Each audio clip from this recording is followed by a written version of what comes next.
तुम्ही तामिनी घाटात अशी मजा केली आहे का? नमस्कार मित्रांनो, मी तुमचा प्रथमेश. आणि फायनली आमचा मान्सून मध्ये प्लॅन बनला रे भाऊ. चाललो आज फिरायला. आपले सगळे मित्र आहे भाऊ. खतरनाक मजा येणार आहे आज. सकाळचे वाजले 7. काही ना काही चहा पाणी तर करून घ्याव ना. मित्रासोबत मस्त चहा वगैरे पेलो. तसंच आम्ही निघालो पेट्रोल भरायला. मस्त पुऱ्या गाडीचं पोट भरून टाकलं. आणि आता इथून आपली ट्रिप होणार होती सुरू. तर आपल्या हातूनच मस्त नारळ फोडलं आणि आपल्या ट्रिपची सुरुवात केली. जाता जाता पुण्यात तर ट्रॅफिक लागलं, पण पोट्टे कायचे आवडते त्याच्यातही बम मजा करून राहिले. आमचे 2 मित्र मधातून जॉईन होणार होते, तर ते जॉईन झाले. आणि फायनली थोड्याच वेळात पुणे सोडलं आणि घाटाच्या रस्त्याने लागलो. अबायगा ना मजा भाई.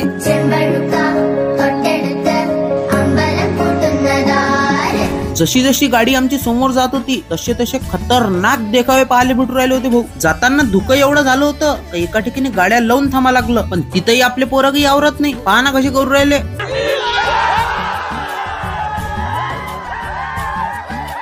इथंच आम्हाला एवढी मजा येऊन राहिली. आमचा मेन स्पॉट तर याचा आहे. आम्ही चाललो अंदरबेन जंगल ट्रेक करायला. आणि तिथं तर आम्ही असे नजारे पाहिले आणि असे कांड केले ते तुम्ही पाहून चकित होऊन जा. तर ते पाहण्यासाठी तुम्ही आपल्या पेजला आताच फॉलो करून ठेवा. कसा वाटला ब्लॉग कमेंट मध्ये सांगा भाऊ, कारण लय मेहनत लागते बनवाले. मी भेटतो उद्या. तोपर्यंत जय महाराष्ट्र.